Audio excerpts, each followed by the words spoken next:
Eta betidanik poliziak egin du gauza bat, eta kasu honetan gauza bere egin zuen. Ez, gu joan gara istiloak egon direlako. Eta oinarte, momentu hori izan arte, esplikazio horiek balegarriak izan dira.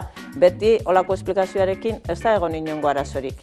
Baina ezke momentu desberdina zan, egoera politika guztiz desberdina zan, tokia guztiz desberdina zan, eta gainera ezke han egoten ziren pertsonak, ez bakarrik poliziak eta jendea, baizik han bizi zirenek ikusi zuten hori ezala hola esan.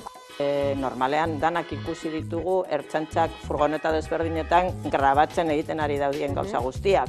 Bueno, pues, kasu honetan hori ez da gertatu eta galdetu izan dugunean hori zergaitik ez da gertatu edo grabaziorik egon baziran ala ez, erantzuna izan da eurek inoiz berez ez dutela hori egin. Bueno, pues ez badute inoiz berez egin, nik ez dakiz ikusi dudan manifestazio desberdinetan eta hainbat bideo gero atarata ikusi izan dugu zenean.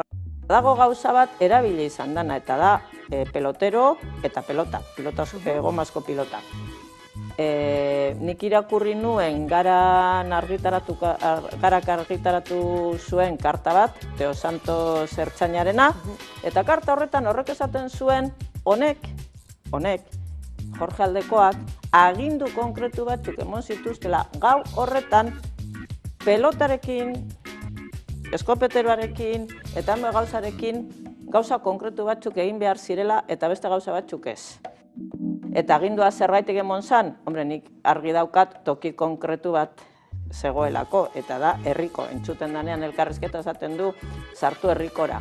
Eta horrek esan nahi du, esan nahi dauen guztia. Sartzen dira, hola, toki berezi bat alako.